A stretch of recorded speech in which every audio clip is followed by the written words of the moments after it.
구약 성경 신명기 13장입니다.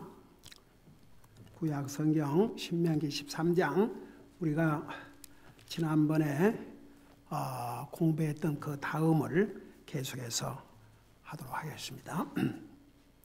신명기 13장 6절에서 10절까지입니다. 같이 읽겠습니다. 시작. 내 형제나 내 어머니 아들이나 내 아들 딸이나 내 품의 아내나 내 자신의 혼같이 여기는 친구가 은밀히 너를 꾀어 이르기를 우리가 가서 너와 내 조상들이 알지 못하던 다른 신들 곧 내게서 가깝든지 내게서 멀든지 땅 끝에서 저 끝까지 내 주위에 있는 백성의 신들을 섬기자 할지라도 너는 그에게 동의하지 말며 그의 말에 귀를 기울이지 말고 내 눈으로 그를 불쌍히 보지 말며 용서하지도 말고 그를 숨겨주지 말며 오직 너는 반드시 그를 죽이되 죽일 때에 내가 먼저 그에게 손을 대고 그 뒤에 온 백성이 손을 댈지니라. 그는 이집트 땅 속박의 집에서 너를 데리고 나오신 주 내 하나님으로부터 너를 밀어내려 한 자이므로 너는 그를 돌로 쳐서 죽일지니라. 기도하겠습니다. 사랑의 아버지 하나님, 은혜와 사랑을 감사드립니다. 우리를 구원하여 하나님의 자녀 삼으시고 이 험난한 세상에서 믿음으로 살게 하시고 오늘도 주님을 예배하고 섬길 수 있는 이런 은혜를 베풀어 주시고 또 우리에게 건강을 주셔서 감사드립니다. 이 시간에는 주님의 존귀하신 말씀을 전하고 듣고자 합니다. 말씀을 전할 이 종을 주의 성령님께서 능력으로 붙들어 주옵소서. 감사합니다. 사랑합니다. 예수님의 이름으로 감사 기도드리옵나이다. 아멘. 앉으시기 바랍니다. 우리가 읽은 13장 6절에서 우리가 10절까지 읽었지만 11절까지는 불신자 가족들과 친구의 유혹에 대한 경고의 말씀을 기록하고 있습니다. 어쩌면 가장 비극적인 유혹은 사랑해야 할 가족이 불신자에서 도리어 믿는 가족으로 하여금 주님으로부터 멀어지게 하고 주님을 예배하고 섬기는 것을 방해하고 주님의 교회와 주님의 말씀으로부터 멀어져 가게 하는 것입니다. 비극이지요.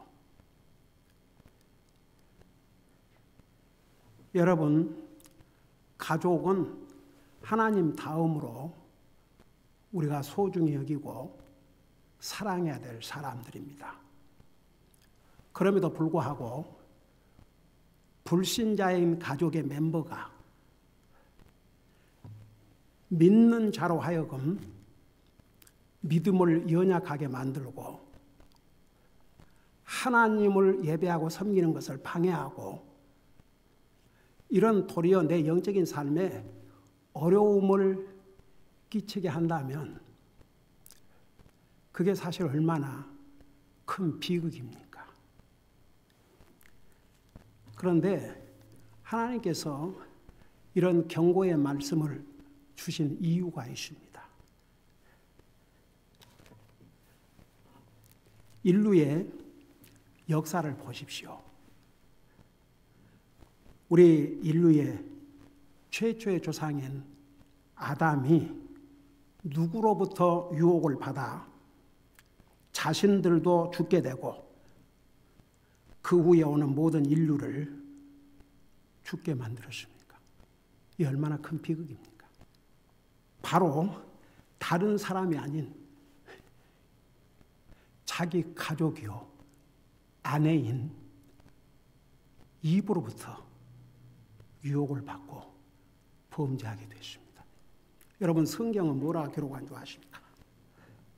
가장 잘못을 범한 자는 물론 사탄입니다. 근데 성경은 아담이 범죄했다 그럽니다. 이브는 유혹을 받았다 그럽니다. 근데 사탄의 유혹을 받은 이브가 제일 먼저 누구를 유혹한 줄 아십니까? 다른 사람이 아닌 자기 남편을 유혹을 했습니다.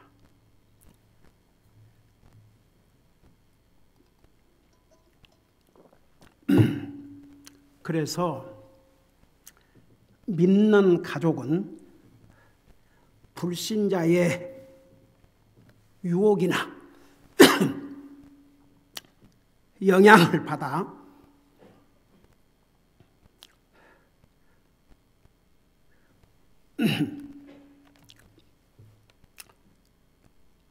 불신자를 따라가다가 같은 불행을 겪으면 안 됩니다. 그래서 이런 경고를 주신 것입니다. 우리 하나님은 우리의 약점을 잘 알고 있습니다.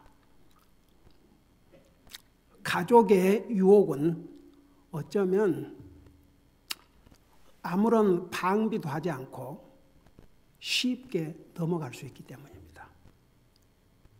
그래서 여기에 분명히 성경에 하나님께서 이렇게 아주 자세하게 가족 멤버에 대해서 그냥 가족 그렇게 하지 않고 6절을 여러분 보시기 바랍니다. 신명기 13장 6절 우선 내 형제나 내 어머니의 아들이나 내 아들, 딸이나 그러니까 가족, 부모, 자식들, 형제들 그리고 나서 그냥 가족 딱 그렇게 한꺼번에 하지 않고 이렇게 세 분으로 나누어서 이렇게 내 형제나 내 어머니 아들이나 내 아들, 딸이나 그러고 나서 내 품의 아내나 그 다음에 내 자신의 홍같이 여기는 친구가 은밀히 너를 껴 이르기를 우리가 가서 너와 내 조상들이 알지 못하는 신들 곧 내게서 가깝든지 내게서 멀든지 땅인 끝에서 저 끝까지라도 내 주위에 있는 백성의 신들을 섬기자 할지라도 그러니까 무슨 얘기냐 그러면 아무리 내 형제들이요 내 사랑하는 자식들이요 내 품에 안고자 하는 아내요 정말 내 자신처럼 여기는 친구라 할지라도 하나님과 나와의 관계를 방해하고 내 영적인 삶을 방해하고 내 믿음 생활을 해치는 일을 하면 용납하지 말라는 얘기입니다. 왜냐하면 우리 인류 역사를 보십시오. 가족끼리 유혹을 하고 가족끼리 죽이고 그렇게 인류 역사가 시작이 됐기 때문에 가족은 정말 우리가 하나님 다음으로 우리 그리스도인들은 사랑하고 아끼고 소중히 여겨야 함에도 불구하고 불신자인 가족을 가진 그리스도인들은 조심해야 된다고 말입니다. 그들을 내 믿음으로 주님 앞으로 영적인 삶으로 인도하지는 못할지라도 인도라도 할지언정 그들의 영향을 받아서 내 믿음도 저버리는 절대 그런 삶을 살아서는 안 된다는 얘기입니다. 여러분 결국은요. 믿음이 승리를 합니다. 절대 잊지 마세요. 아니 당장 멀리 갈 것 없이 우리 박연호 자매 아이고야 처음에는 남편이 무슨 주일날 가서 온종일 교회에 있고 수요일도 가고 핍박 많았습니다. 근데 한 번은 집을 방문했는데 아직도 있질 않아요. 그 에릭 아빠가 뭐라는 줄 아십니까? 아침에 일어나면 저 사람이, 자기 와이프가 성경을 읽고 있대요. 그러니까 그 남편의 눈에도, 믿지 않는 남편의 눈에도, 아내가 그냥 교회나 왔다 갔다 이런 사람이 아니고 정말 하나님을 진실로 믿고, 그러니까 아침이라도 이렇게 성경도 읽고 거기에 감동을 받은 거죠. 그 후로는 자매 교회 가는 거 방해하지 않고, 도리어 뭐 음식에 오고 그러면 자에 다 실어주고 협조를 해주고. 여러분 보세요. 불신자 가족을 가진 그리스도인들은 정신을 바짝 차려야 됩니다. 이 말씀에 귀를 기울여야 됩니다. 우리가 그들을 위해서 기도하고 그들을 주님 앞으로 인도하기 위해서 힘써야 될 것은 말할 것도 없지만, 도리어 그리스도인이 불신자인 가족 때문에 내 영적인 삶에 방해를 받고, 하나님을 예배하고 섬기는 게 방해를 받고, 이거 용납하는 것은 어떠면 그리스도인은 배신행위입니다. 하나님을 향해서.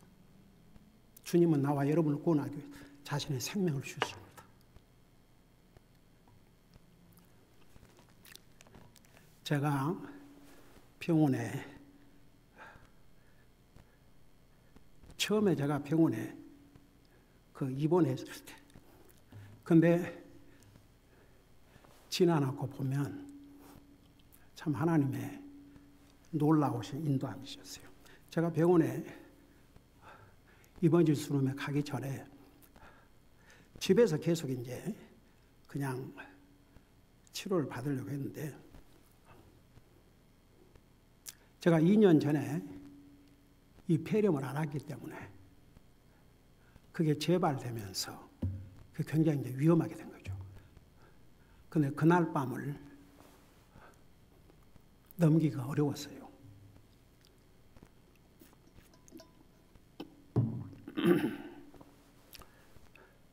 그런데 그래서 내가 아무래도 병원에 가야 될 것 같다. 우리 애가 손을 보더니 데디 손이 파래지고 있대. 그래가지고 앰뷸런스를 부르려고 하다가 우리 애가 이제 앰뷸런스보다는 오는 시간, 부르는 시간, 그러니까 병원으로 가는 게 좋겠다. 그러고 병원에 딱 가서 딱 도착하니까 바로 내가 제대로 이제 걷지를 못하니까 싣고 와서 산소 그걸 대는데 얼마가 나왔다고 그랬지? 정상적인 사람의 호흡이 96에서 100인데 65로 떨어졌어요. 근데 놀라운 사실은 요즘 병원에 룸이 없습니다.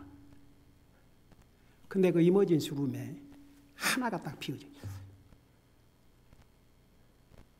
그래서 바로 입원을 했습니다. 그런데 우리 가족이 이제 밖에서 보니까 다른 이제 가족은 들어갈 수가 없죠. 보니까 내가 들어가고 난 다음에 10대의 차들이 줄을 서더랍니다. 앰뷸런스 2대. 그러니까 내가 그야말로 1, 2분만 늦었으면 그 순서를 기다려야 되는데, 그래가지고 이제 그 이머전시 룸에 딱 빈 방에 들어가니까 한 15명이 이 사람들이 완전히 사람들로 가요. 의사, 널스들, 각종. 그래갖고 나를 눕히더니 우선 산소호흡기 대놓고 모든 그 하는데 엑스레이도 큰 기계가 들어와서 방으로 들어와서 찍고, 그래가지고 그 다음날 새벽에 MRI 하고 그 다음에 바로 병실로 옮겨졌는데, 하나님께서 앞으로 교회가 있는 대로 이게 얼마나 하나님의 놀라운 손길인지 간증을 위해서 서야겠지만,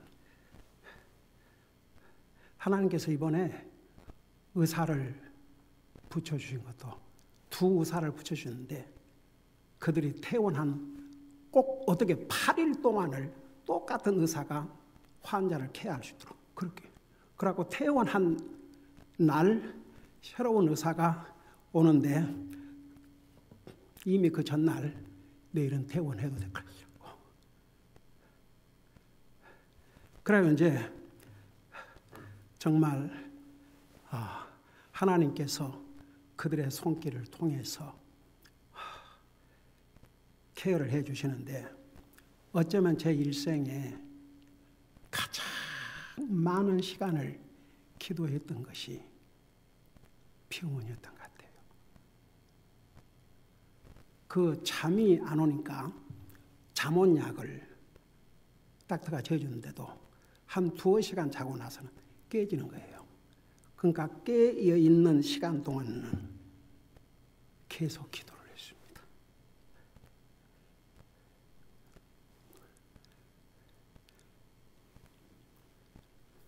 그리고 이제 집에를 퇴원했는데, 저는 제 가족이 24시간 저를 케어하는 이 하나님의 손길을 보면서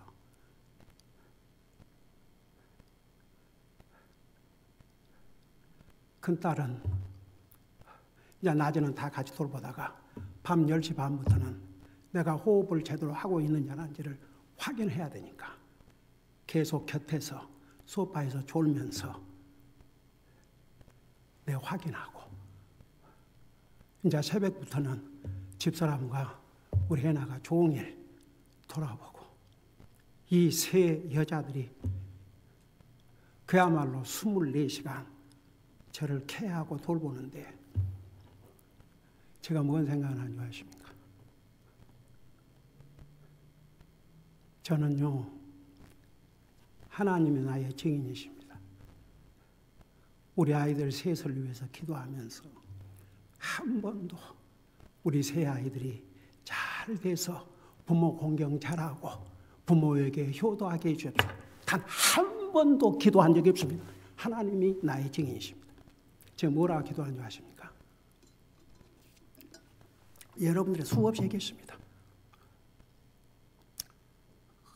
우리 세 아이들 이 세상에서 가장 소중한 분이 우리 주님이란 사실 순간도 잠시도 찰나도 잊지 말고 매일 기도하며 말씀 읽으며 주님과 동행하는 삶, 성령님의 충만한 삶을 살게 하시고, 항상 주님 사랑하고 주님 두려워하며 주님을 간절히 찾는 삶을 통해서 모든 좋은 것에 부족하며 삶을 살게 해주시옵시고, 항상 주님을 첫째로 삼고 모든 일하기 항상 건강하게 지켜주시고, 우리 아이들에게 주님을 포커스로 맞췄습니다. 이상의 자식들이 많지만 저는 이번에 퇴원해서 집에서 한 달여 이상을 있습니다. 세상에 이런 자식들도 또 있을까?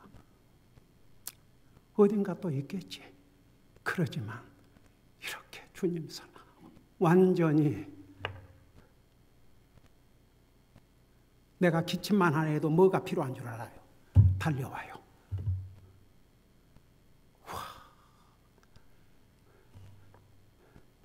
이게 하나님께서 내 자식들이 부모가 먼저가 아니고 하나님 먼저 이렇게 해서 양육을 해놓으니까 하나님은 이 자녀들을 통해서 저는 진짜 날마다 감동의 순간이었습니다. 24시간을 내가 무슨 음식을 좀 맛있게 먹을 수 있는지,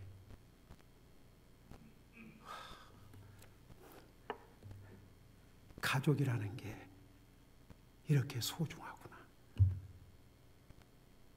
그것을 몰랐던 게 아니고 자식을 믿음으로 기르면 하나님이 이런 방법으로 부모를 케어하게 하는구나.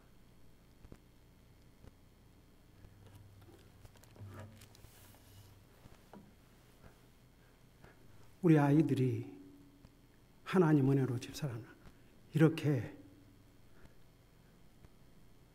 아마 몸살이 나도 진정 났을 것입니다. 제대로 잠을 밤에 기침이라도 하면 이게 호흡 이게 떨어지면 기침을 합니다. 기침을 한번 하면 스탑이 안 돼요. 한동안 어떻게 잠을 자겠습니까? 그래서 이런 정말 하나님께서 내 가족을 통해서 자식들을 통해서 이 정말 어려운 때에 이렇게 케어받게 해주시는구나. 그게 가족입니다. 그럼에도 불구하고 저 분명히 얘기합니다. 이런 내 사랑하는 자녀들 할지라도 만일 주님을 예배하고 섬기는 일을 소홀히 하거나 하나님을 향한 영적인 삶에서 흐트러져 있다면 저는 아무리 나에게 잘해도 그거 하나도 반가우지 않을 것입니다. 여러분, 우리는 하나님과의 관계, 내 영적인 삶, 가족이라 할지라도 가족과의 관계, 이거 분명히 선을 가지고 살아야 됩니다. 여러분, 마태복음에서도 우리 예수님께서 누구든지 내 부모나 자식이나 내 가족, 내 자식, 남편 하나 누가 됐든지 간에 나보다 사랑하면 합당하지 않다는 게 뭔 줄 아십니까? 우리가 사랑해야 될 가족이고 소중해야 할 가족이지만 영적인 문제에 대해서는 분명한 선을 가지고 있어야 한다고 말입니다. 그래서 보세요. 이렇게 참 소중한 가족이지만 불신자의 가족 때문에 내 영적인 삶과 하나님을 예배하고 섬기는 일은 절대 방해받지 않아야 될 것을 여기서 경고해 주는 것입니다. 여러분, 구약시대 율법 아래서는 어떻게 한 줄 아십니까? 보세요. 8절을 보세요. 너는 그에게, 그러니까 불신자인 가족이 이렇게 하나님을 섬기지 못하고 다른 신을 섬기하고 이렇게 영적인 삶을 방해하고 이럴 때 하면 동의하지 말고 그의 말에 기울이지 말고 내 눈으로 그를 불쌍히 보지 말며 용서하지 말고 그를 숨겨주지 말며 오직 너는 반드시 그를 죽이라고 그랬습니다. 여러분, 구약시대는 이랬습니다. 아예 죽이라고 그랬습니다. 그러나 지금 신약시대 때는 그럴 수 없습니다. 죽이면 안 됩니다. 도리어 불쌍히 여기고 위해서 기도하고 그들을 주님 앞으로 인도하기 위해서 힘써야 됩니다. 그럼에도 불구하고 이 원리는 여전히 우리에게 중요한 가이드라인입니다. 분명한 선입니다. 불신자 가족이 내 영적인 삶을 방해하고 하나님을 예배하고 생각을 방해하면 동의하지 말아야 합니다. 아무리 기가 막힌 설명을 하고 합리적인 설명을 하고 내 이치에 그럴싸하게 설명을 해도 동의하지 말라고 말입니다. 여기에 너는 동의하지 말며 그의 말에 귀를 기울이지 말고. 여러분 보세요. 사람은요, 사람의 말에 귀를 기울여요. 오직 귀를 잘 안 기울인 분이 누구냐? 하나님. 사람들은 하나님 말씀에 귀를 기울이지 않아요.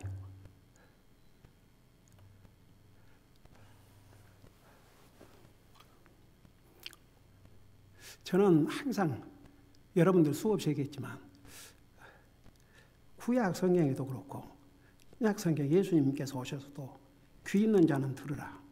왜 그걸 한 번도 아니고 그냥 수십 번을 내 복음서에도 반복해서 요한계시록에도 2장 3장 7번이나 왜 그러시는 것 같아요?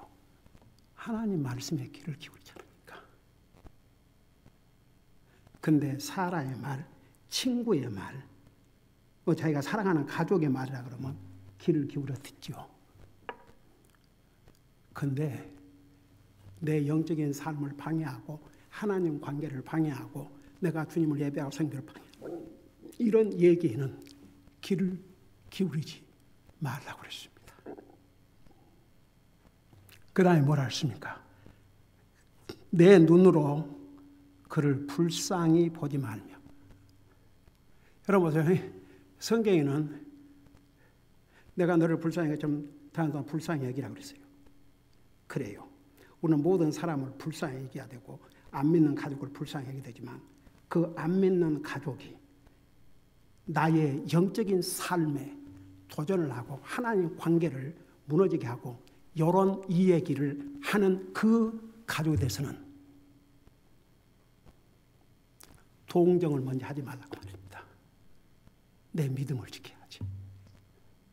도리어 책망하고 나의 믿음으로, 나의 강한 믿음으로 그에게 보여줘야 됩니다. 이게 하나님 말씀입니다. 그 다음에 용서하지도 말고, 여러분 신약성경에 보면 용서라는 말씀을 많이 하고 계십니다. 우리가 용서 못할 사람이 없습니다. 그러나 불신자인 가족이 나의 영적인 삶을 방해하고 하나님 예배 성경을 방해하고 그걸 용납하지 말라고 말입니다. 받아들이지 말라고 말입니다. 그러면 그 상황에서 사람의 말을 들어야 되겠습니까? 하나님의 말씀에 순종해야 되겠습니까? 항상 하나님과 사람과의 사이에서 선택을 해야 된다면 진짜 그리스도인은 true believers 하나님을 선택하게 되어 있습니다. 여러분 보세요. 구원받은 하나님의 자녀는 거의 성령님이 우리 속에 계시기 때문에 그게 거의 네이처. 보세요. 우리에게 두 속성이 있다고 그랬죠. 구원받기 전에는 죄의 속성밖에 없지만 구원받은 다음에는 하나님께 새로운 속성을 주셨어요. 그게 성령의 속성입니다. 그래서 오죽하면 로마서 8장에 보면 그 안에 성령님으로 인도를 받지 아니하면 그 안에 성령님이 계시지 않으면 그는 그리스도의 사람이 아니라고 했습니다. 그래서 진짜 구원받은 하나님의 자녀들은요 거의 네이처, 하나의 속성이 돼갖고 압니다. 그러니까 우리가 절대 그런 거 용서하지 말고 그를 숨겨주지 말며 구약시대 때는 이거 발각되면 죽이니까 근데 숨겨주지 말아 그랬습니다. 그러면서 오직 너는 반드시 그를 죽이되 죽일 때에 내가 먼저 그에게 손을 대고 그 뒤에 온 백성이 손을 댈지니라. 그래서 아예 백성이 같이 죽이도록 했습니다. 그러면서 10절에 그는 이집트 땅 속박의 집에서 너를 데리고 나오신 주 내 하나님으로부터 너를 밀어내려 한 자이므로 너는 그를 돌로 쳐서 죽일지니라. 그리하면 온 이스라엘이 듣고 두려워하여 다시는 이 같은 악을 너희 가운데 행하지 아니하리라. 이게 악이라고 그랬습니다. 여러분 고린도후서 6장에 보면 우리가 그리스도인들이 택해야 될 것을 분명하게 말씀하고 있습니다. 그래서 그리스도인은 결혼부터 시작부터 그리스도인은 그리스도인끼리 결혼해야 됩니다. 만일에 두 사람이 다 불신자였는데 한 사람이 구원을 받았다. 그러면 나머지 불신자를 주님 앞으로 인도하는데 최선을 다해야 됩니다. 그게 평생이 걸릴 수 있습니다. 평생 해도 안 될 수도 있습니다. 그러지만 믿는 자는 안 믿는 가족을 주님 앞으로 인도하기 위해서 하루도 방심하고 지나가면 안 됩니다. 기도해야 됩니다. 기도해야 됩니다. 날마다 기도해야 됩니다. 눈물로 기도해야 됩니다. 그 뉴멕시코인가 자매님이 아들의 구원을 위해서 금식 기도 정하고 기도해 달라고. 근데 제가 병중에 있을 때 벌써 2번을 감사 헌금과 함께 편지를 보내왔습니다. 그러니까 그 자매가 일시적인 어떤 하나님 말씀을 듣고 그냥 감동을 지나간 게 아니고 그 하나님의 말씀을 듣고 그 위에 믿음의 뿌리가 세워지면서 정말 그 가족의 구원이 얼마나 중요하다는 것. 그리고 손주들 아직 어린 나이지만 그 아이들도 성장하면 선한 고백을 하게 되면 구원받도록 저는 날마다 기도하고 있습니다. 기도를 부탁해 왔습니다. 그래서 제가 답을 하면서 우리 성도들도 같이 기도하고 있다고 했습니다. 그래서 주보에 낸 것입니다. 여러분, 가족은 우리가 사랑해야 될 대상들입니다. 그리스도인은 주님 다음으로 사랑하고 소중히 여길 대상들입니다. 그럼에도 불구하고 불신자 가족 때문에 내 믿음이 손상되고 하나님 관계에 방해를 받고 하나님을 예배해서 방해받는 것은 절대 용납해서는 안 될 것을 여기서 말씀하고 있습니다. 자, 요거 하고 마치겠습니다. 여러분, 고린도후서 6장을 보시기 바랍니다. 그러니까 우리 그리스도는 처음부터 시작부터 제대로 해야 됩니다. 고린도후서 6장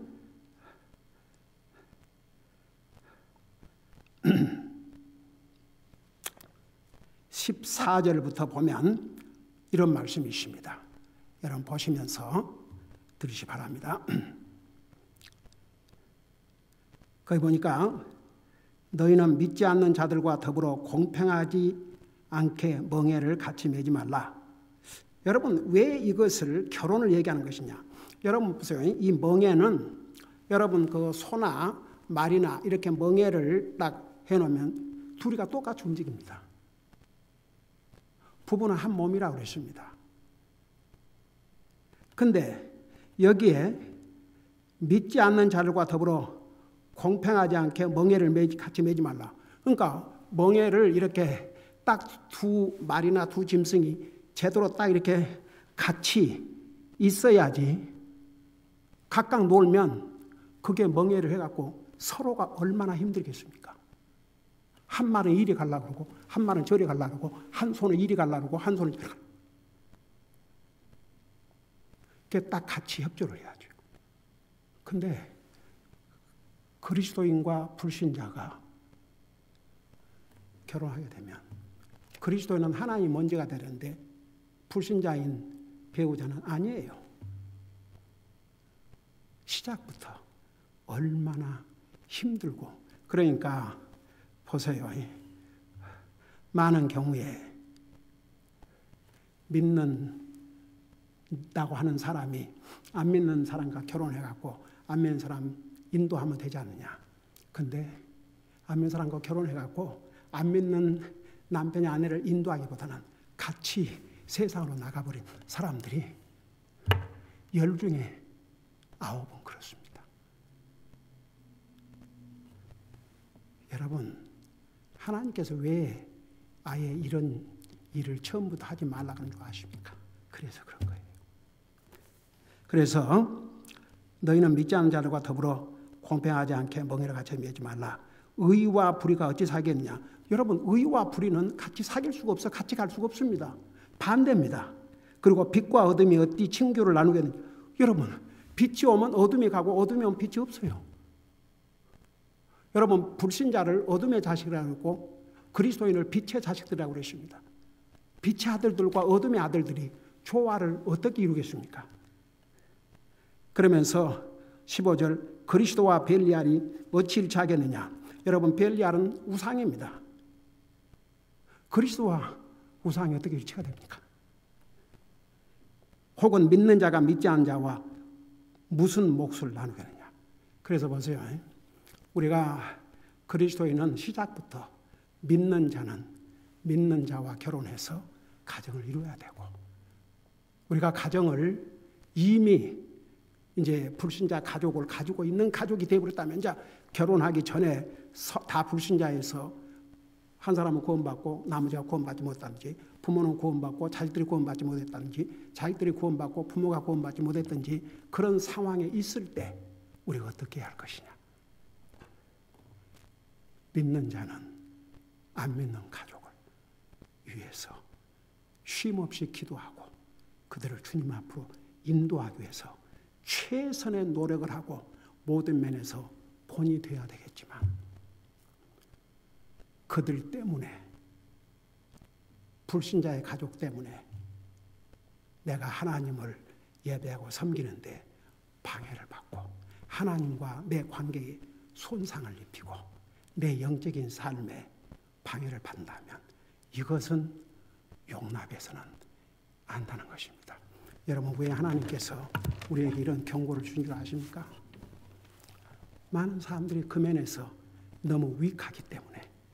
여러분, 믿는 부모는요, 내가 가령 여러분들에게 이런 질문을 한다면, 자녀들 다 잘 있습니까? 만일에 이런 질문을 한다면 그 질문이 뭔 줄 아십니까?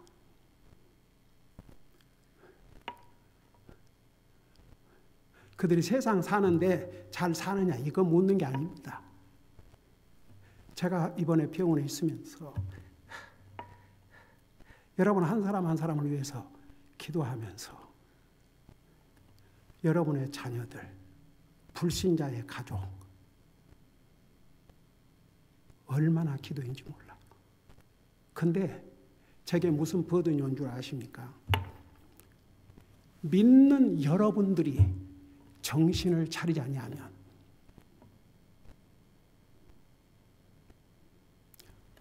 제가 이런, 보세요. 무슨 영향을 미치겠습니까? 제가 자녀를 가진 부모들은 제가 뭐라고 하더니, 정말 자녀들의 영적인 삶을 위해서 기도할 뿐만 아니라 믿음의 본을 보이고 그들에게 강한 믿음의 영향을 미쳐서 그들이 주님을 예배하고 섬기는 것이 저들의 삶의 우선순위가 될 수 있도록 거기까지 최선을 다하게 해 주시옵소서. 제가 여러분들에게 여러분 자녀들 잘 있습니까? 그게 뭔 말인지 아십니까? 하나님 바로 믿고 섬기고 제대로 하고 사냐, 그걸 묻는 겁니다. 얘들 잘 있습니까? 예, 잘 있습니다. 그 질문이 아닙니다. 자녀들 잘 있습니까? 믿음 생활 잘하고 하나님 관계 바로 하고 하나님 잘 예배하고 섬기는 게 저 삶의 우선순위를 하고 삽니까? 그 질문입니다. 여러분 자녀를 가진 부모들은요, 만일 여러분의 자녀 가운데 한 사람도 그렇게 못하고 있으면 여러분 구경할 겁니까? 정말 위급한, 그야말로 얼전, 급한 그런 마음으로 하나님 앞에 부르짖고 책망해야 되면 책망해야 되고, 그렇게 해서 가족을 영적으로 하나님과의 관계를 바로 하고 살도록 우리가 계속 그들에게 영향을 미치고 본을 보일지언정 그들의 영향을 받고 산다 그러면 얼마나 how shame, 얼마나 부끄러운 일이고, 주님을 향한 어떻게 보면 배신 행위죠. 주님은 우리를 구원하시기 위해서 자신 생명을 주셨습니다. 그 주님을 우리는 어떤 면에서도 어떤 상황에서도 정말 배신하는 그런 삶을 살면 안 됩니다. 여러분, 주님께서 구약 율법 시대 때는 아무리 가족이라 할지라도 하나님을 섬기는 걸 방해하면 죽이라고 그랬습니다. 그러나 지금은 죽이는 게 아닙니다. 그들을 위해서 기도하고 정말 그들을 주님 앞으로 인도한 최선을 다해야 되겠지만, 그건 말할 것도 없지만 불신자 가족 때문에 절대 우리 영적인 삶에 방해받으면 안 됩니다.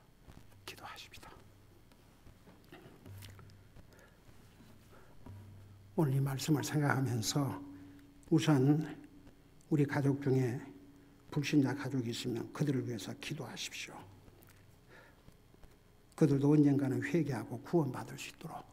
그리고 여러분은 그들을 주님 앞으로 인도하여서 얼마나 기도하고 얼마나 애타는 심정을 갖고 있는지 여러분의 자신들도 보시고, 정말 우리 믿는 사람에게는 가족에 대한 가장 큰 관심과 우리가 염려해야 될 것은 구원받지 못한 가족은 구원받고 주님을 예배하고 섬기는 삶을 살게 하는 것입니다. 간절히 기도하시기 바랍니다.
우리 아버지 하나님, 주님의 은혜와 사랑을 감사드립니다. 오늘도 우리를 주님의 전으로 인도해 주셔서 살아계신 주님을 예배할 수 있게 하시고 주님의 존귀하신 말씀을 듣게 해주셔서 감사드립니다. 율법 안에서는